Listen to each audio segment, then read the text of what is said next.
I know with the foundation that they've supported the golf tournaments and the events that help students earn scholarships. With their partnership with Lane Arthur, who's our local representative, we have launched our first construction course through the college, and their partnership allowed us to find connections with industry, connections with the union.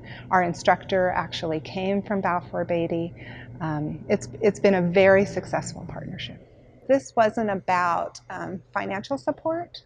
It was about boots on the ground, they would say, and just really connecting us with the right people and the drive to keep us going.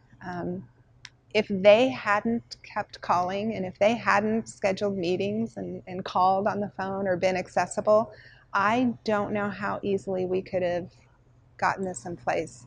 Those partnerships allow us to collaborate and decide what is needed and what's best for our student, and then go back and create programs and pathways that allow our students to be successful and access employment, and again, post-secondary. In my department, Balfour Beatty set the example for what a true partnership is: the collaboration, the mentorship, and the coming together to create a pathway and really generate opportunities for students. Getting down into the curriculum and what our students can access to enter that field was just a whole nother level, and super impressive to me that they would be interested in something like that. Most people say, even our own employees, will say Beatty, so either one flies, but the correct pronunciation, and I try to stick with it, is Beatty. Even Balfour Beatty is better than what we're usually called.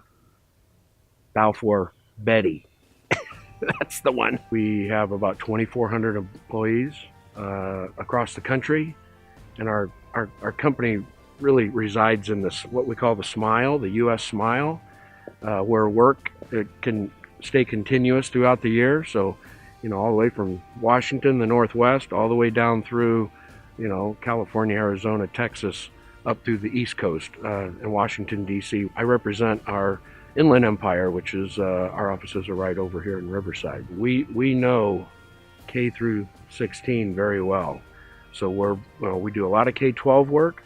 Work for a number of community colleges up and down the state, and the university, Cal State, UC, and some private universities as well.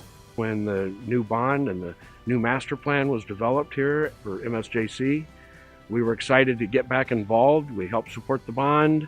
When that passed, we were on board to get things going, and have patiently waited, and we're excited to do one of the first big projects out of the bond program, which was the athletic complex improvements here at the San Jacinto campus.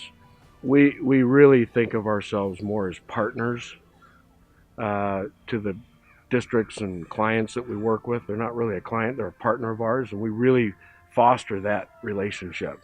And part of being a partner is stepping out and doing more than just the buildings and more than just the construction.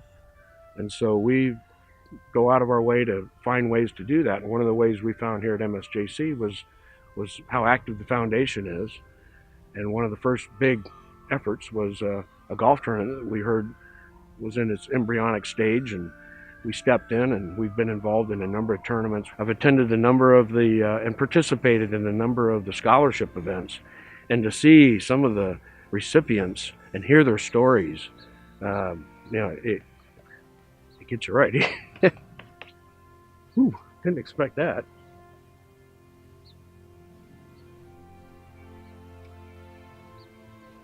It gets you, because that's really the bottom line. That's where the rubber hits the road, is the student receives that help and support that they need. Don't put this wimpy stuff on there. You can't do that. All right. Well, let's talk about the class a little bit. I'd love to do that. Talking to Roger, and just happened to mention to them that, the biggest challenge that the construction industry is facing today is tradesmen, skilled workforce, construction managers, general contractors. There's enough project management and construction management people going through school and coming out and doing that as a profession.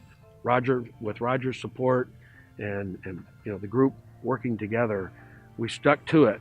There was a time when I thought, this isn't going to get anywhere, but we crossed that finish line, and now it's just a matter of, I think Amy's even trying to set something up to, what do we do next, for the next session, and how can we enhance that? And of course, my big input is, hey, how soon can I get trade contractors in to start interviewing these potential apprentices? That's the whole point, is to get them into the workforce. We're very honored to be selected, and hope to be a long-term partner.